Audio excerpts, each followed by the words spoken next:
Hi hello good morning friends. ఒక మాట, పెద్ద మాట, కొంతమందికి అందరికీ కాదు, అలా ఎవరు చేస్తున్నారో వాళ్ళకి చెప్తున్నా ఫ్రెండ్స్.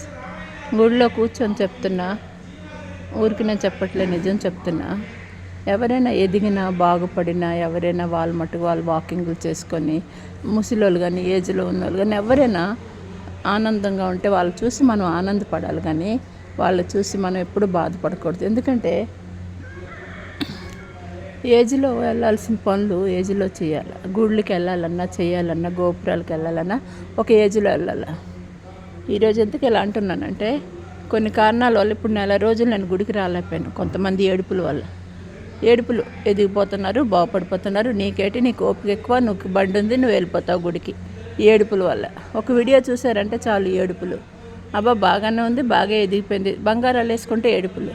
వద్దు ఫ్రెండ్స్, ఇలాంటివి చేయకండి దయచేసి. మీ ఏజ్లో ఉన్నవారు అంటే మీరు ఏ ఏజ్లో ఉంటే, ఏ పరిస్థితులు ఉంటే, ఏ బాధ్యతలు ఉంటే ఆ బాధ్యతలు చూసుకోండి, సక్రమంగా చేసుకోండి ఆ బాధ్యతలు. దయచేసి భర్తతో కానీ, భార్యతో కానీ, పిల్లలతో కానీ, పిల్లల చదువు విషయంలో కానీ, భర్త విషయంలో కానీ, భర్తతో కలిసిమెలిసి ఉండడం కానీ, అమ్మ నాన్నలతో కానీ, ఏదైనా మీకు ఏ బాధ్యతలు ఉంటే, ఏ ఏజ్లో ఉంటే ఆ సమస్యలను దూరం ఎలా చేయాలా, ఎలాగ ఎదగాలని ఆలోచించండి. ఇది మానేసి ఎదుటోళ్ళ మీద ఆడకండి. ఎదుటోళ్ళు బాగుపడడం, వాళ్ళని చూసి ఆడవడం ఇలాంటి వద్దు, మానేయండి దయచేసి. ఎదుటోళ్ళు చదువుకొని ఎదిగి జాబులో ఉత్తీర్ణులు అయితే వాళ్ళు చూసి సంతోషపడండి. అలాగే సరేనా? ఇంకా ఎవరైనా బంగారాలు కొనుక్కొని వేసుకున్నా వాళ్ళు చూసి ఆనందపడండి. బంగారాలు చూసి సంతోషపడితే లక్ష్మి సంతోషిస్తుంది, మీ దగ్గరికి వస్తుంది. అంతేగాని మీరు ఏడ్చారనుకోండి, మీ దగ్గర ఉన్న లక్ష్మి కూడా వెళ్ళిపోతుంది. దయచేసి ఎదుటోళ్ళు బంగారాలు వేసుకొని బాగుపడితే వాళ్ళు చూసి ఆనందించండి, ఆనందపడండి. అబ్బా వాళ్ళు ఎంత బాగున్నారు, మనము బాగుండాలని ఆశీర్వదిస్తుంది లక్ష్మి. అంతేగాని వాళ్ళు చూసి ఏడ్చారనుకోండి, ఆ ఏడుపు గోళం మీకు ఒకరోజు 100% కాదు, దానికి రెట్టింపు తగులుతుంది. అందుకే దయచేసి ఎవరిని చూసి ఆడవటం, ఈ బాధలు పడడం ఇలాంటివి చేయకండి, మీకు పుణ్యం ఉంటుంది. చాలామంది ఫ్రెండ్స్ ఒక వీడియో పెడితే చాలు, అబ్బా నీకేమి బాగానే ఉన్నావు, మొన్న నీకేమి బాగానే తిరిగేస్తాను, గుళ్ళకి వెళ్ళిపోతున్నాను అంటుంది ఒక ఆవిడ ఇక్కడ వచ్చి. అరే గుళ్ళకి వెళ్ళకూడదు, బాగా ఉండకూడదు, మంచి బంగారాలు పెట్టకూడదు, అలాగని పేదరికంలో కనిపిస్తే మర్యాద ఇస్తారా? మర్యాద ఎవరు కదా, ఎదుటోళ్ళగా మనకు మర్యాద ఎవరు? చీప్గా కనిపిస్తే అస్సలు మర్యాద ఉండదు. బండి కొంచెం బాగోపోతే చాలు, ఏటి పాత బండి వేసుకొని తిరుగుతున్నావు అంటారు కొంతమంది, నీకేటి బండి ఉందంటారు కొంతమంది, ఇంకా ఇదే బండి తొక్కుతున్నావు అంటారు కొంతమంది.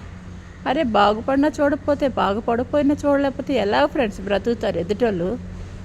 ఇప్పుడు ఒక ఆవిడ వచ్చింది, వీల్ చైర్లో వచ్చింది. ఎందుకు? ఏజ్ అయిపోయాక వచ్చింది. ఇప్పుడు ఏజ్లో గర్వాలు, అహంకారాలు, తోపులు అవి ఇవి అనుకొని బ్రతికేస్తారు. ఏజ్ అయిపోయాక వస్తూ ఉంటే ఓపిక ఉండదు రావడానికి. నేను ప్రతిరోజు గుడికి వచ్చేది దేనికి? అందరూ బాగుండాలి, అందరి కోసం పూజ చేయాలనేగా వస్తున్నాను. మరి ఎవరి కళ్ళు నా మీద పడితే నేను పూజలు చేయలేను. నా పూజలు ఆగిపోతే, నా సేవలు ఆగిపోతే ఆ దేవుడు సంతోషిస్తాడా? దేవుడు బాధపడతాడు. ఎందుకంటే ప్రతి అనాథకి నేనే దిక్కు అని చెప్పి ఆ దేవుడు అంటాడే శివుడు. మరి అటువంటి అనాథుల కోసమని, అందరి కోసం నేను పూజలు చేస్తున్నప్పుడు నా మీద ఏడకండి. ఏడుస్తే ఎవరైతే వాళ్ళు చెప్తున్నాను, దయచేసి నా వాళ్ళు, నా సొంత వాళ్ళు, నా పక్క వాళ్ళని నేను చెప్పట్లే. ఇక్కడ ఎవరైనా కావచ్చు. కొత్తగా ఎవరైనా ఒక వీడియో చూస్తే, ఎవరో తెలియని ఒక ఆవిడ వీడియో చూస్తే, అబ్బా ఎంత బాగా చేస్తున్నావు అంటే చాలు, అది మంచి మనసుతో చెప్పారనుకోండి, మంచిగా జరుగుతుంది.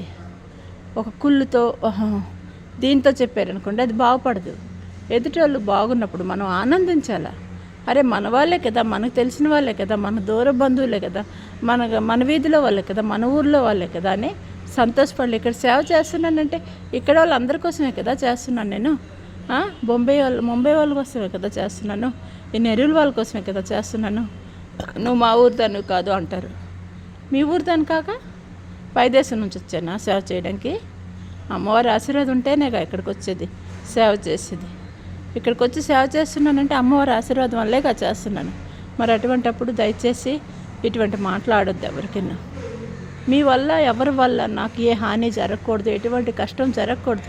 జరిగితే నా పూజలు అవి ఆగకూడదు. ఆగితే ఎన్నో పనులు ఆగిపోతాయి. నేను చేయాల్సిన పనులు ఆగిపోతే ఆ దేవుడు బాధపడతాడు. ఎందుకంటే ఆ దేవుడు భక్తురాలు నేను గర్వంగా చెప్పుకుంటున్నాను ఆ దేవుడు భక్తురాలని అని. ఎందుకంటే ఈరోజు బాలాజీ గుడికి వచ్చి సేవ చేసుకునే అదృష్టం, గామదేగుళ్ళలో సేవ చేసుకునే అదృష్టం ఆ దేవుడు నన్ను ప్రసాదించారు. అందుకే నేను గర్వంగా చెప్పుకుంటున్నాను. సో దయచేసి ఎవరికి చూసినా ఎవరు బంగారాలు వేసుకున్నారు ఏడవటం గట్రా చేయకండి. అందరూ బాగుండాలా, అందరూ బాగుంటే చూసి ఆనందపడండి. ఇది మాత్రం చెప్తున్నా. దయచేసి ఏ ఒక్క వీడియో ఎవరు చూసినా కూడా వాళ్ళు బాగున్నారు, వాళ్ళకి మనం బాగుండాలనుకోండి. వీలైతే వాళ్ళకి మనం సేవలు చేయాలా, పూజ చేయాలా, మంచి పనులు చేయాలనుకోండి. అంతేగాని వాళ్ళకి మనం డబ్బున్న వాళ్ళు అవ్వాలంటే కష్టపడాలి. కష్టపడితే ఎదుగుతాం ఫ్రెండ్స్. ఒకరి మీద ఏడుస్తే ఎదగలేరు. అందుకే ఎదగాలి అంటే మనం కష్టపడాలి, అంతేగాని ఏడకూడదు. వాళ్ళు ఎదిగిపోతున్నారు, మనం ఎదగట్లేదు. So good morning. అంతే కదా, గుడిలో ఉండి చెప్తున్నానంటే ప్రతి మాటకి ఒక అర్థం ఉంటుంది. ఆ దేవుడు చెప్పే పలుకు అనుకుని నేను చెప్తున్నాను అంతే. Good morning. నారాయణ.